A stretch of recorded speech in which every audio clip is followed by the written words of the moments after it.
Thank you very much, Nastasia. We are still trying to find basically we're following on the rain that has been pouring in KwaZulu-Natal.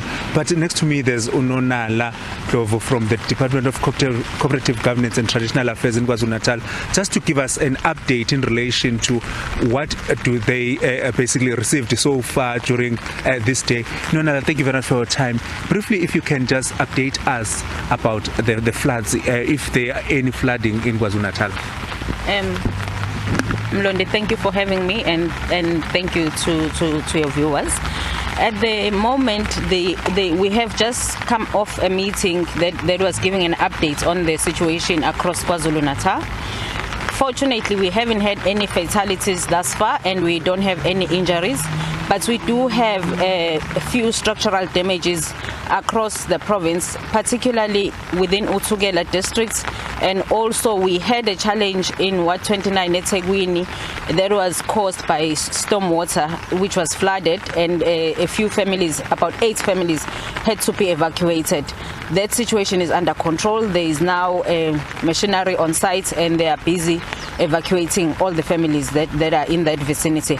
Otherwise, the rain continues. We did receive an update from the South African Weather Service indicating that the rain will subside slightly this afternoon and tomorrow.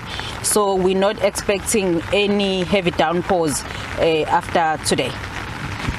About the families that you are talking about, 8 families, are they going to be relocated to a local hall, or what is the position of the department? At this stage, the eThekwini municipality was working to clear the drainage system, so I don't foresee that there would be a need to actually go and house them in a hall. They would relocate back to their homes, but the municipality just have to keep an eye on the stormwater drainage that's around their area. On the roads, Nonala, what have you guys find in terms of the damage of the roads or infrastructure in KwaZulu-Natal? In terms of road damages, we haven't received proper reports as yet. You would understand that the rain was falling right through the day yesterday, so the teams are out today trying to do the assessments on the ground and actually giving us reports on how far the damage has gone.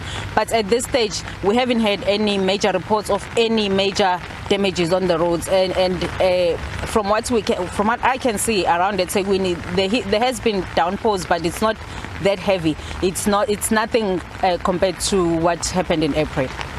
We still basically, is the department still issuing the warnings to residents, especially that live next to the rivers, as well as motorists? Yes, we continue to issue those warnings, because remember, even if the rain can subside, the water levels are quite high in the rivers themselves and also in the dams. So at all material times, people have got to remain cautious, and the main thing that we are concerned about is the loss of lives. So even if the belongings may get affected a bit, but we are really urging residents to really flee for safety and make sure that they prioritize the human life for anything else. Thank you very much for your time. Thank you. There was Nona Landlovo from the Department of Cooperative Governance here in KwaZulu-Natal. And Nastasia, back to you in studio.